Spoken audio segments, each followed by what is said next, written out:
Hello, welcome. Thank you for joining us on this edition of News 2. I'm Sandra Dumansing, topping our newscast. As you probably heard earlier, Hurricane Danny is now a Category 3 hurricane. And let's get right to it. Bernie is standing by with an update in the News 2 AccuWeather Center.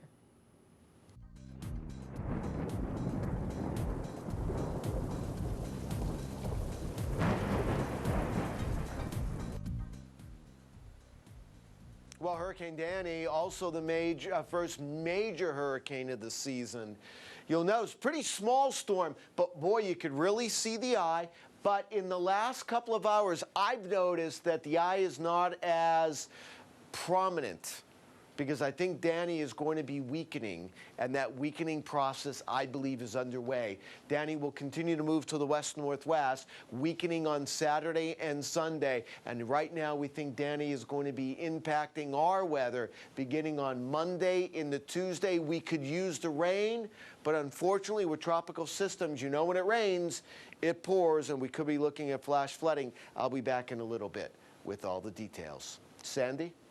Thanks, Bernie. Meanwhile, local government agencies, WAPA, and private service providers are enforcing emergency preparedness measures as Danny approaches.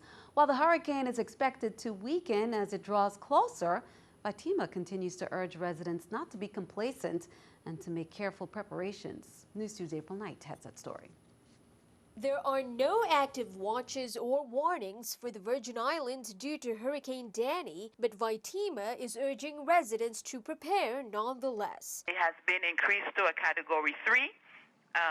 We can't predict the weather, but the key is that the people of the Virgin Islands prepare themselves from now. FEMA Director Mona Barnes sent out a release Thursday evening encouraging Virgin Islanders to plan and prepare. To have your family plan in place, ensure that medications that are needed for the elderly, the water, the canned goods.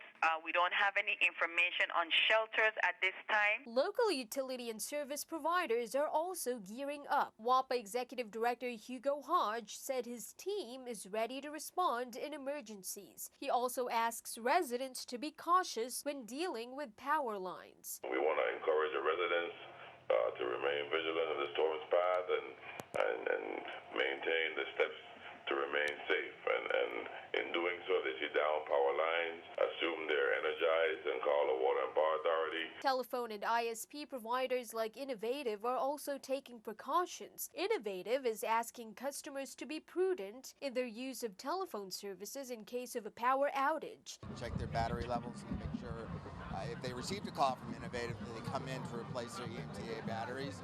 During the storm, if the power does go out, we'd also encourage them to take their batteries out of the phone until they absolutely need to use it.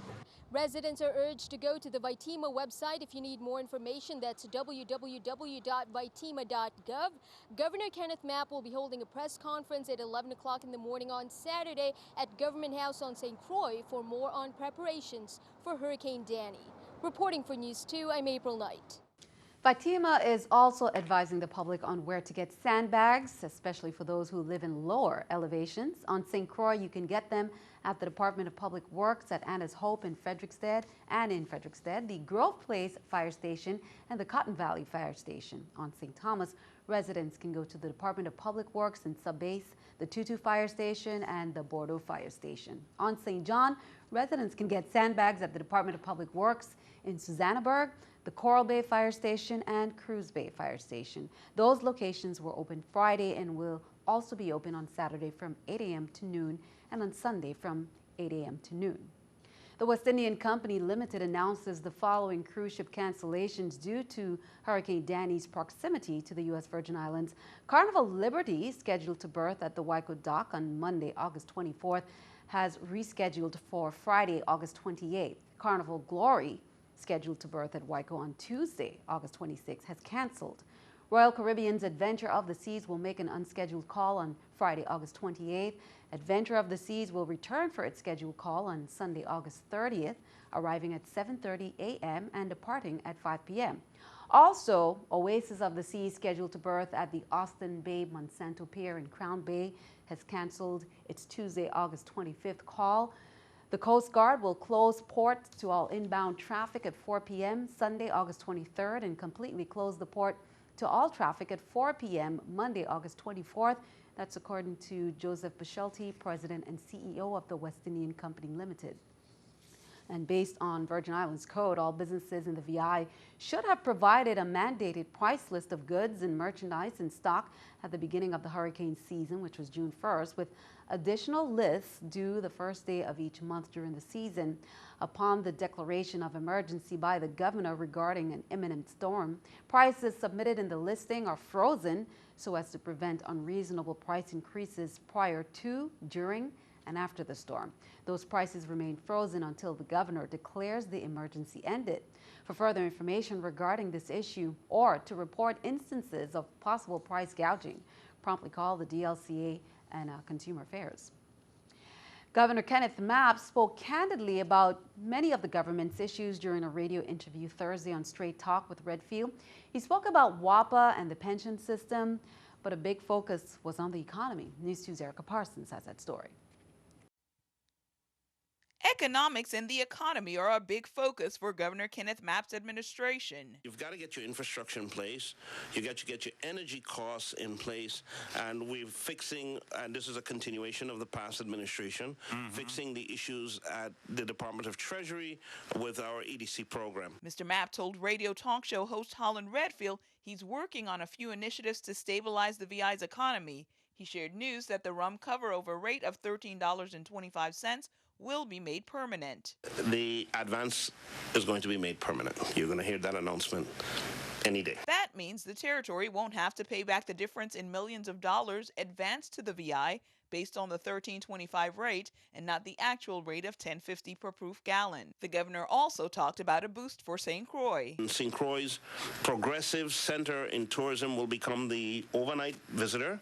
You're going to see an unveiling of a plan here with the new cruise lines. The Port Authority is getting ready to dredge the harbor. We're going to be looking at our opportunities in the towns, Christiansted and Frederiksted, but particularly Christiansted. We're putting a task force together, and I know I signed off on some documents this week so that that can be announced, where we're going to identify the living spaces in Christiansted and start developing moderate income town housing so that we can start facilitating families to move back into the towns. And if there's any news about Hovensa, the governor is keeping it close to his hip. Where are we with Hovensa? It is my understanding there are some people interested. Do we have any light at the end of the tunnel regarding that? You're a good Christian. Yes. I'm working on becoming a great Christian.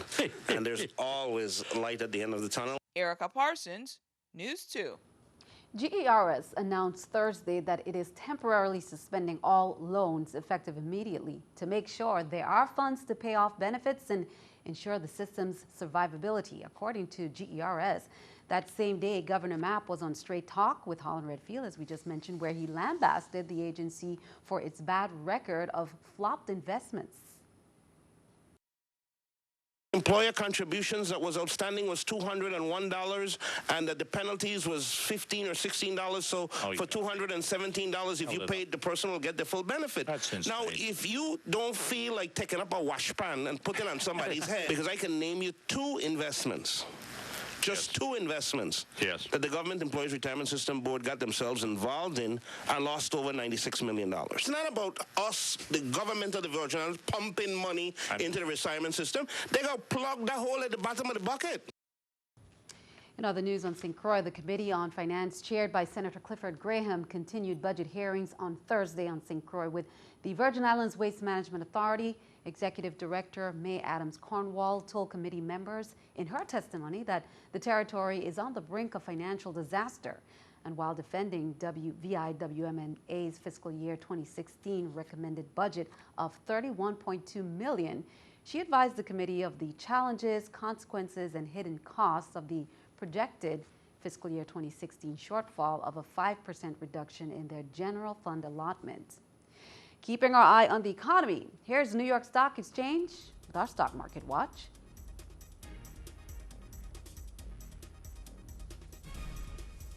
Everything down. The Dow 530, NASDAQ 171, S&P 500 64. Coming up on News 2, the Virgin Islands Generation Network, or VINGN, announced Friday on St. Thomas the completion of their subsea fiber optic cable network. Highlights coming up next.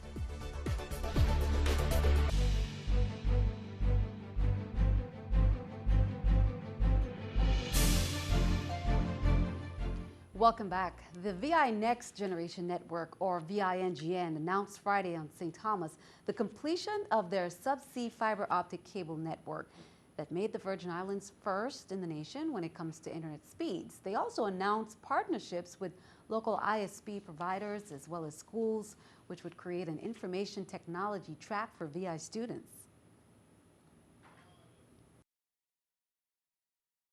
Two submarine cables containing high-speed fiber optic strands connecting our islands and positioning our territory as a center for economic commerce, a global thoroughfare, and a technological gateway, a virtual portal from the U.S. Virgin Islands to the rest of the world. Out of 56 states and territories in the United States, we, the U.S. Virgin Islands, is the only one that has broadband running throughout our entire jurisdiction. We're excited about the prospect, what it brings, how innovative and VINGN can combine our resources to even further amplify the benefits that broadband brings to the community and all Virgin Islanders.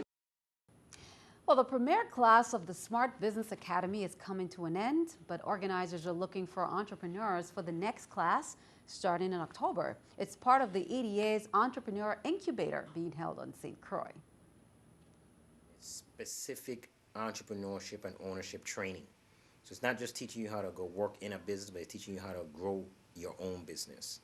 So we've been doing that for the past year. We go over from marketing to setting up your infrastructure to knowing how to deliver, create and deliver your goods and services, how to price them properly. When I teach people about business, I'm teaching mainstream, mission-minded business where entrepreneurs can compete on a global level. We have to have more people rising from the Virgin Islands to hit the global platform. We have to get ourselves on the map. And I think through entrepreneurship and business, that's one of the ways to get that done. The territory's 4-H program received a huge grant to expand its healthy living program. The gift comes from the Walmart Foundation, and it will help teach more than 5,000 of VI youth about good nutrition. NEWS2's Erica Parsons has the story. The territory's 4-H program has $65,000 to expand its healthy living program. We've had a nutrition program here at UVI for a lot of years, but this has really been a shot in the arm for our nutrition efforts. The gift was awarded from the Walmart Foundation so 4-H can train teens and college students to be health ambassadors. We know that it's a long-term process, but we're hoping that these young people will lead the way in terms of our community getting healthier. It's the second time UVI has received the grant. The 4-H program coordinator says the funds will help to address the problems of childhood obesity. Health ambassadors will teach students from 4th grade through high school about proper nutrition and exercise. We're focusing on the 4 H's of 4-H, of course. Their head with knowledge, their hands with the interactive activities on how you prepare healthy meals, healthy snacks, and their heart, changing the way they feel about food and being healthy and caring about their communities.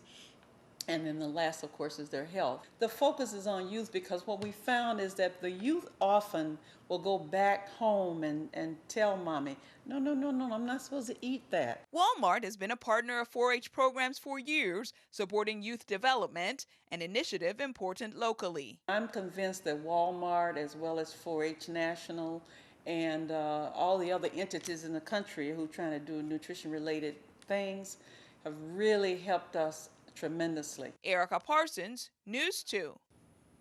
Well, the Nigel O. Hodge Foundation will be distributing some free backpacks and other school supplies, and it began earlier today during a back-to-school extravaganza, and it continues until 8 p.m. on the basketball court of the Winston Ramo Community Center.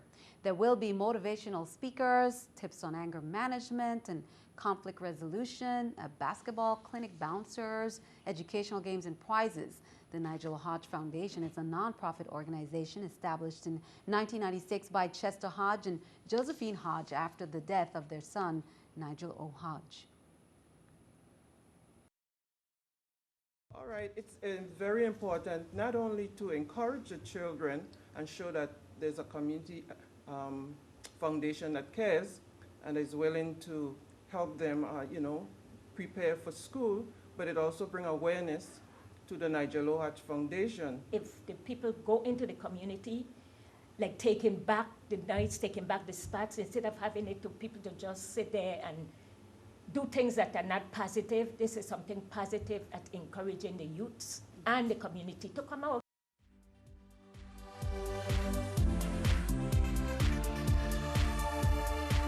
And again, that event continues until 8 p.m. tonight. Well, it's time for some summer fun. Here is something exciting to try: sea trekking. A guided tour on the ocean floor. Experience the thrill of exploring a coral reef and all its wonders. No need for diving specialized training. A certified Sea Trek guide will lead you and your group along an underwater trail through the coral reef that surrounds Coral World. During the approximately 30-minute dive, you will reach a maximum depth of 20 feet, 6 meters. Get up close and personal with the inhabitants of the reef, who are free to come and go, as this is an open ocean environment, not a tank. You can call Coral World for some more information. The St. John Bike Rodeo 201 will be presented to the children of St. John by the St. John Community Integration Team, and that's on Saturday, August 29th at the Julius E. Sproul Elementary School ball field from 9 to 11 a.m. The purpose, they say, is to ensure that children become aware of their responsibility as owners of bicycle operation, bike safety, and maintenance. The BMV will also be in attendance, registering and licensing bicycles for just $15. The St. Thomas St. John Weed and Seed will be there, as they're supplying bike helmets, safety tips, back-to-school supplies, and there will be a special visit by McGruff, the crime dog. Be sure to stick around. Your News 2 AccuWeather forecast. More on Hurricane Danny coming up next.